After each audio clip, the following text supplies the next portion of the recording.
I'm Yana Falls and I work for the Athens Institute for Education and Research, which is a world association for academics and researchers. I'd like to welcome you to Abner's interview series, where we interview the participants that attend our conference in Athens. Today I'm going to be interviewing Dr. Keshav Bhattarai, who is a professor at the University of Central Missouri in the USA. Hello, welcome to Athens. Nice to meet you. Nice to meet you too. So, give us a brief academic introduction of yourself. Originally, I am from Nepal. Mm-hmm. I did my basic education in Nepal, and I did my Bachelor of Science in Biology from Tribhuvan University, and also Bachelor in Economics from the same university, Tribhuvan University. Mm-hmm. Then after that, I went to India to study postgraduate diploma in forestry under Colombo Plan. And there are a group of the countries in SAARC countries, South Asian Association for Regional Cooperation countries, and they have their Colombo Plan. And under that, I studied there for 2 years, and I came back and I worked for the government of Nepal for 3 years. Then under the FAO, Food and Agricultural Organization, the United Nations, I went to the Edinburgh University of Scotland, Scotland, and I did my master's in natural resource management. Okay. Came back and worked for the government of Nepal for 15 years. Mm-hmm. And then came to Indiana University, Bloomington, Indiana, and I did my PhD, master's and a PhD in human geography, and I specialize in remote sensing and geographic information systems. Mm-hmm. And since then, I have been teaching at different universities in the United States. First, I taught at Eastern Kentucky University for 1.5 years. And then after that, I moved to the University of Central Missouri. Originally, it was Central Missouri State University, but later on it has been changed to, the name has been changed to University of Central Missouri. Mm-hmm. And since then, I have been there for 15 years. Okay, nice. So, what's your current major area of research now? My major research area is very multi-dimensional, Mm-hmm. because I did my original training in biology, then forestry, and then after that the natural resource management and geography. And so as a result, and I do a lot of multi-dimensional, the multidisciplinary research. Mm-hmm. My focus is on land use and land cover dynamics, how human reacts with the nature, and how the land use changes over time. Mm-hmm. And when I do that, I do urban planning, and I do the tourism and terrorism, and I also do crime mapping, because we have a very good criminal justice department at the University of Central Missouri. Mm-hmm. And there I also teach the crime mapping courses. And there is natural disaster and the safety science, natural disaster management, and I also help making those maps. Besides that, I do study demography, and then with the federalism. Recently, I have developed that interest in federalism and how federalism affects the structuring of the country and the economic development. And these are some of the things, and I have been doing my basic research, the major research is on the land use dynamics, and over time how land use and the land cover changes. And the land use means how people use land, for example, agriculture, the buildings, and the forestry, the water resources, and then the land use. These are the land use, and this is the land cover. Basically, what is the natural cover of the land currently? And so how is the existing land use situation, and how it changes over time with the human dimension of global change, and how climate has impacted on the land surface, or the anthropogenic activities, that means the human activities have changed the land surface. So these are the things that I do. Okay, so tell us a few words about your presentation at the conference. What did you present? Yesterday I presented a topic on how the demographic dynamics is related with the federalism, and that is intertwined with caste, ethnicity, religion, in the language.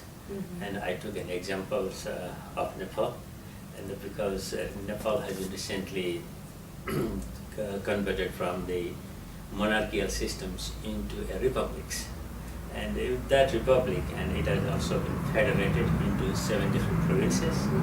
And with that 7 different provinces, there are different ethnic communities living in different provinces, and how these communities are working, and how the political systems is working, how it is impacting on the economic development. That is what I presented there. So how are they related? How is the monarchy related to ethnicity and federalism and everything? You know, Nepal is a very small. I took the example of Nepal. Nepal is a very small country, and just like the size, if you take into account the 3,000 islands of Greece, and it is almost the size, slightly bigger than the size of Greece. And Greece has 10 million people, and Nepal has 27 million people. So in the world, if you take from the world perspective, Nepal is the 40th most populated country in the world. So it is very populated, but the population dynamics also is very much different. So the country is divided into different physiographic regions. It starts from 70 meters from the sea surface to 29,028 feet higher, and so that means the top of the Mount Everest. So it ranges from the tropical region to Arctic region, Arctic climatic conditions. So within that 250 miles north and south difference, south distance, there is a lot of topographic variations and the climatic variation. And within that variations, there are 125 different ethnic communities speaking 123 different languages. But Nepali language is a major language. And so within that, there is a lot of demographic pressures, and currently Nepal faces the demographic problems from two sides, from the bottom and from the top. And then on the top of that, there is politics, and I will explain that, and what is there from the bottom, and what is there from the top, and how the politics interact with that. From the bottom, if I talk about that, the total fertility rate is decreasing. When the total fertility rate decreases, so that means there is the elderly age population piling over.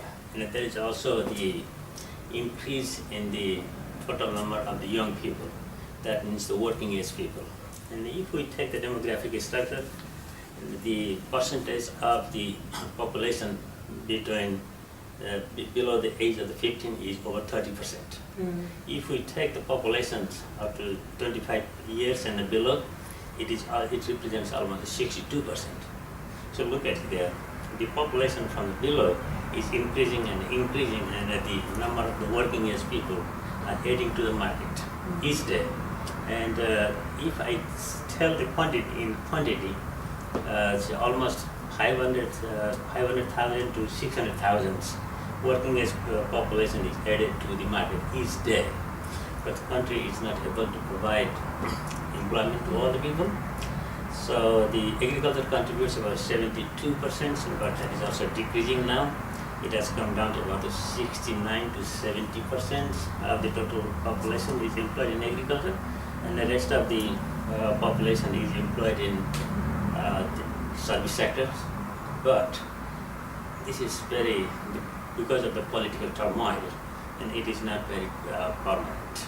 And sometimes there are job opportunities, and sometimes there are not, because of factory closures, because of the agricultural, because of the political agitations. So as a result, what is happening is that about 1,500 to 1,700 people, young age people, they migrate. Generally, they come to the Gulf countries, to other Asian countries. They work in a very hardship conditions, very hard condition. And when these people work in those countries, and about a person or 2 persons die every day. And so Nepal government receives those dead bodies in a box. The people come to work in foreign countries, and each day, and these people, the dead bodies, the Nepal government receives, and the Nepal government has to provide compensation to them. see the problem and how problematic it is and how much it hurts to a diaspora who has been working in the United States in a very comfortable situation, and in Nepal, the country suffers a lot in the country. Yes. That is from the bottom, that the population is increasing, and the young age populations, the working age population is not finding jobs and migrating to overseas, to other countries, and then these people face very unfortunate situation, and they have to return in a very bad situation. How would be the situation of the family back in Nepal? So that is one aspect. And the other aspect is that from the top, the elderly age population, earlier the elderly age population in Nepal life expectancy was 48 years, about 30 years ago. Now the life expectancy has increased up to 68 years. For male it is 68, for female it is 66. Unlike in the developed countries where female live more longer, and in Nepal female lives less than the male lives, because it is, I have to tell you that male dominated society. Male take the most cream, the benefit of the society than the females. Female do most of the home chores, they do the most hard work, and also the family business, and also at the same time the maternity care, and the male not involving in those. That happens the situation. And during each census, and what we have seen is that the sex ratio, gender ratio is decreasing. Actually, gender ratio is not decreasing in Nepal. Gender ratio is increasing. That is the number of males per 100 females. It is increasing. Despite that increase, and the census record shows that the gender population is, the gender ratio is decreasing, is because there is absentee population, and because the male population is going abroad for work, and so there is a female population, and the family-headed, the working people, and a female-headed house out there in Nepal. So I was talking about from the top and how the demographic situation is affected. From the top is that the elderly population now comes about 6 to 7% elderly population. Since 1995, the government has the provision to provide incentives or the allowances to elderly people. And earlier it was designed to provide some types of the allowances for their living means, to support their livings. And it was at the beginning meant to provide some allowances to people above the age of 75. Later on with the politicking, that went down to 60-70%. And then after that, and there are also the location, there are also the geographic areas of Nepal where some areas are slightly developed and some areas are not.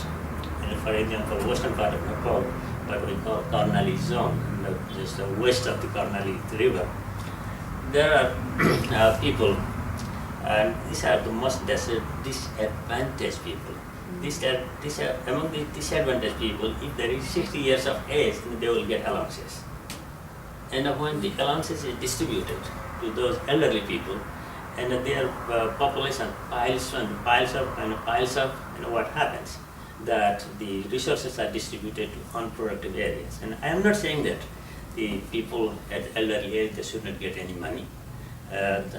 This is not what I mean. And but when the limited resources is distributed to unproductive areas, and obviously there is some economic impact.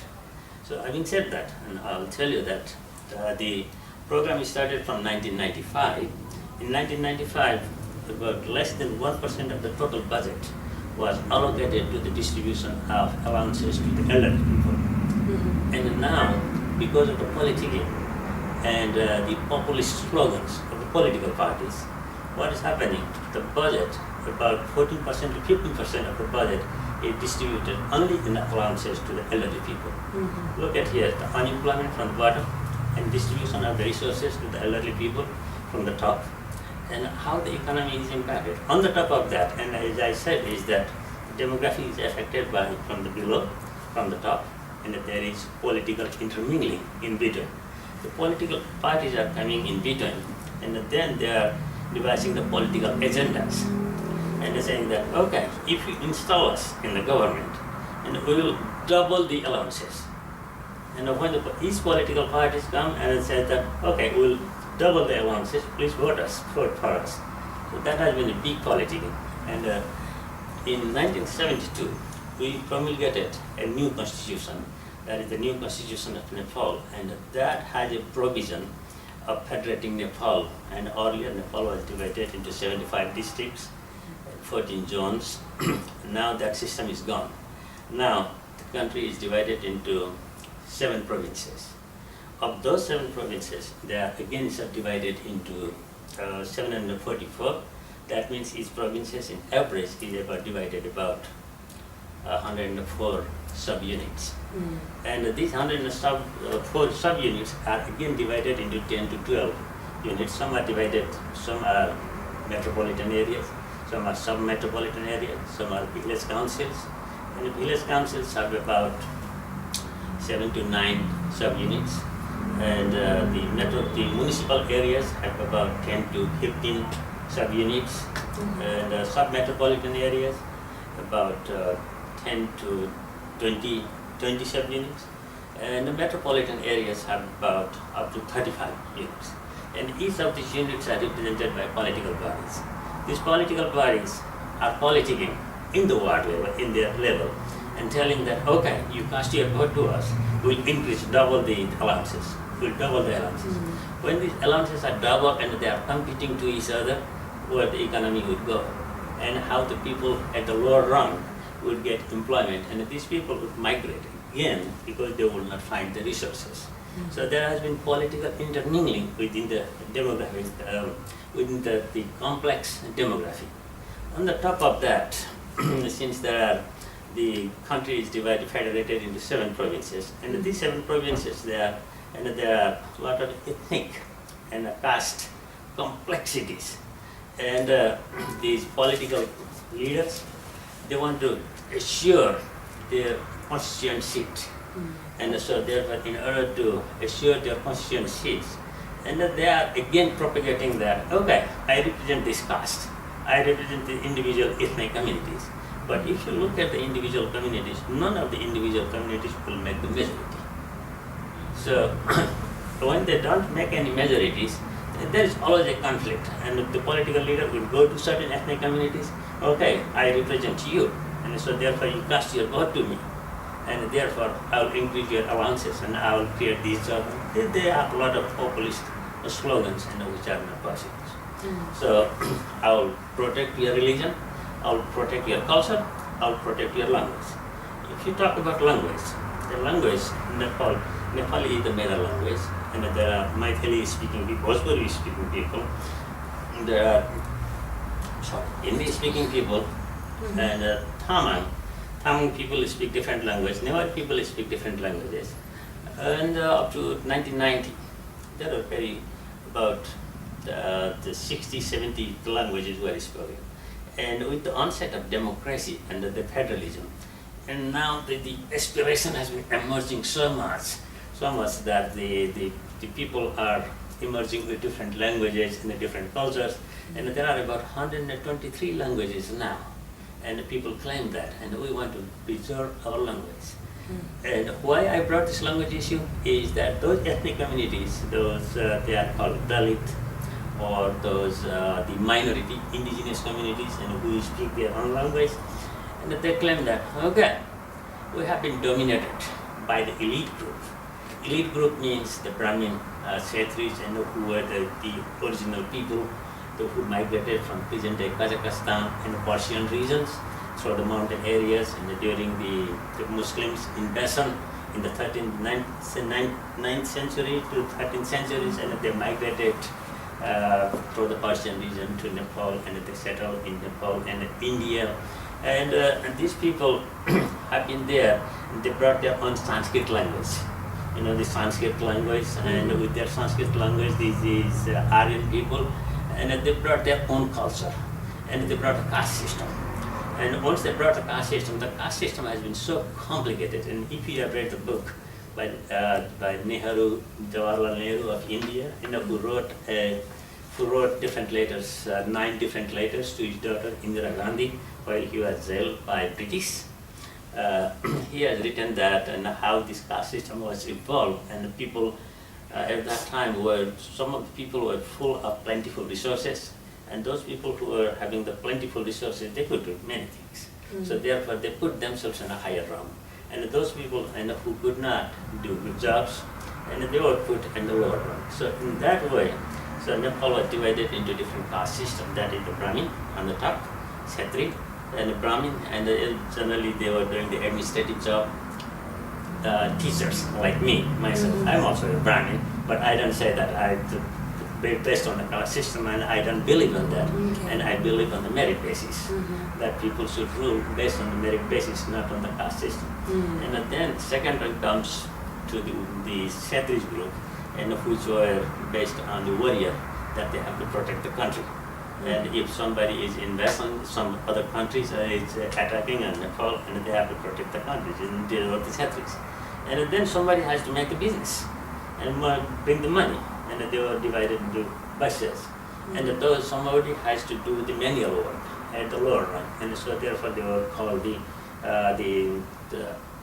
lower rung Shudra.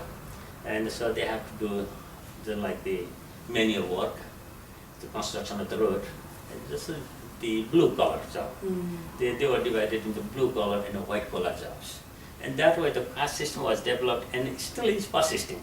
And the political parties, and they are going back to the ancient system and for their benefit, and saying that, okay, I represent you, so therefore the caste system should be strong. And on hand, from 1996 till 2005, there was a Maoist movement in Nepal.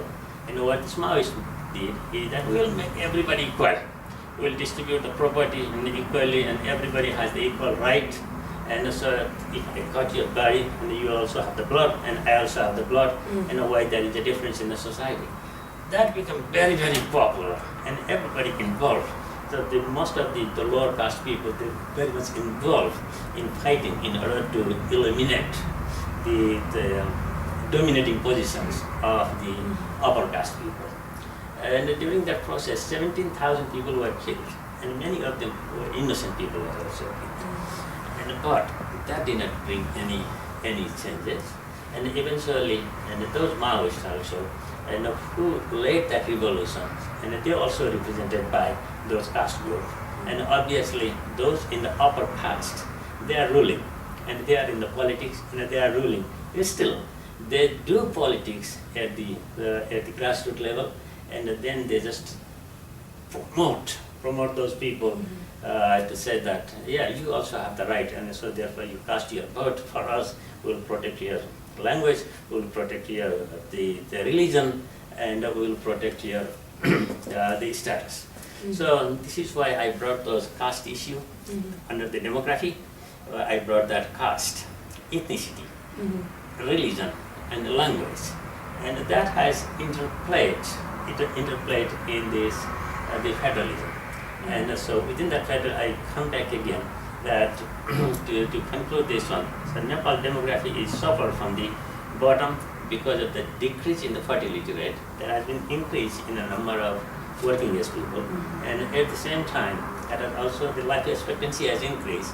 So with the increase in life expectancy, there is a pile of the elderly people.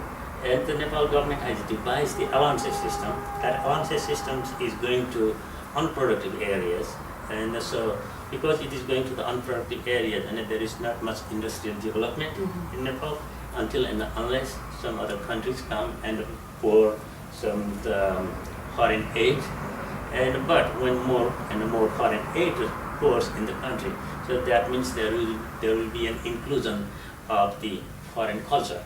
So this is how the Christianity is playing a big role in the Hindu society now. But I am not against Christianity, don't tell me that. And so I am against Christianity, I am not against the Muslim religion, neither I am against any of the religion. But this Western society is coming to Nepal and saying that, playing with the people at the lower level, saying that, okay, the Hindu dominated you for a long time. Now it is time to uprise and oppose these people. And why don't you come up, and we'll organize you, and we'll help you. there are NGOs, and could you imagine there are about 25,000 to 35,000 NGOs are working very effectively to operate those people. That has impacted seriously in the in the lower part of Nepal. And what I said earlier, the country is divided geographically, mountain, hill, and Tarai areas. And the Tarai area is very close to India, and which has very close cultural affinities with India. So therefore, the politics also is influenced by India. And now with that federalism, what is happening under the 7 provinces, and some of the communities living very close to the Indian border, they are not accepting the constitution. What they are saying is that there is no equal representation, and how could we represent? And the equal representations, and I will tell you that there is no inclusion. That is what they say. And why they say that is that our parliament system, we have the bicameral parliament system, just like the Westminster systems in Great Britain. And in that, there is 165 people are represented directly by the people. And of those 165 people represented, they're elected by the people. The Tarai areas represents 50% of the population, and whereas the mountain and the hill area represents 50% of the population. The people belonging to very close to the Indian community, but they are Nepali, true Nepali. They are indigenous Nepalis who protected Nepal for a long time. Even the British, during the British invasion, and when British colonized India, these people protected Nepal, and they gave the identity of Nepal.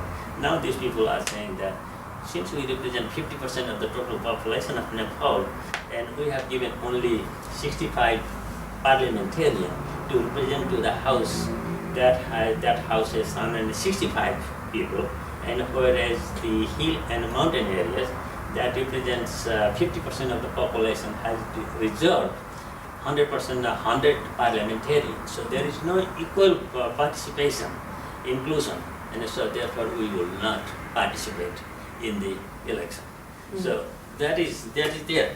And but on the other hand, there are some political parties, and especially the communist parties. I will tell you that honestly, there are some leftist parties, and whose characteristics is not much different from the capitalist parties, the democratic parties, but in slogan, they are propagating such a populist agenda that you cast your vote to us, and we will change the society, and we will increase the allowances to the people, to the elderly people, and those people are again somewhat, they are playing a different roles. When they are in power, they have one type of the foreign policy, because without India and without China, without maintaining a good relationship with India and China, we cannot sustain our economy, because our is a landlocked country. If India blocks anything, the transportations, the petroleum product from India, our economy halts. And although China is willing to help us, but China is blocked by mountain. And so there is no perennial communications from between China and Nepal. And so therefore India is very close to us, and although in order to counter India, and we need to develop a very good relationship with China, but we cannot ignore the geography. And we can change we have to maintain a very good relationship with our neighbors. So therefore, in order to maintain that relationship, the political parties should be very fair. And to conclude my talk here, what I am telling is that the political parties should be aware of the demographic problems that is coming from the bottom, that is coming from the top, and then distribution of the resources very fair, and there should be more research, and these political parties should be trained, and they should not distribute the populist slogans and they create a very, very unstable situation within the country. Look at here, and I teach at the University of Central Missouri. How stable is the government in the United States? But recently, when a political leader gave different slogans during the election time and implements different things after comes to the power, and what has been the situation, how turmoiling situation, how a confusing society has been created, even in such a developed country. And look at the situation of Nepal. Nepal is just practicing now is a budding democracy now. In that budding democracy, when the political parties, they confuse people and how the development will take place. And so therefore my question here is that to come here to Athens Institute for Education and Research, and I have a colleague teaching together there, Professor Akis Kalajiris, and who told me that to present your multidisciplinary activity, multidisciplinary research, you must come to Athens. You come there, and you will meet the world-class scholars there. And if you propagate your ideas there, and probably they will help you to develop some type of the theories, and that will help you to disseminate your ideas to your countries, and probably it might be helpful to train your politicians. I am not saying that I train politicians, I am not saying that, because I have left Nepal in 1995. Since then I go back to my country and I do research, original country, and I do research on Nepal, and it hurts me a lot when political parties are confusing to their own people, and then making the political systems very much turmoil. And this is why I have used that demography as a basis to do my research in this conference. And so I have intertwined democracy, the demography with caste, ethnicity, federalism, linguistic, religion, and with geography. And that also with the food security. And I'm telling you that food security, why? Is that Nepal used to be a food exporter. We used to export rice to Bangladesh and India. Now, we import rice from other countries. Why it happened then?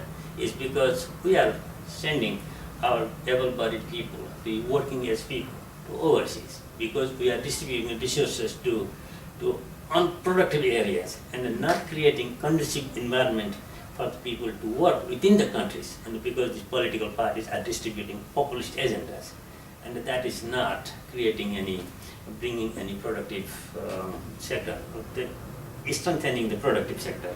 So as a result, the ecosystem services has been greatly damaged. What is that ecosystem services means?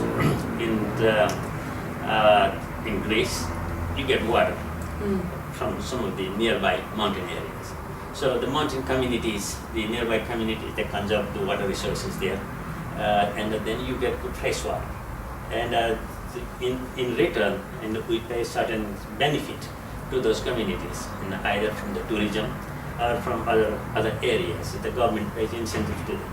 That is what I mean, the ecosystem services. That means in Nepal, as I said, is that there are the topography starts from 70 meters from the sea level, and then it goes up to 29,028 feet. So when it goes to that level, the topography, the geography ranges from tropical areas to Arctic region.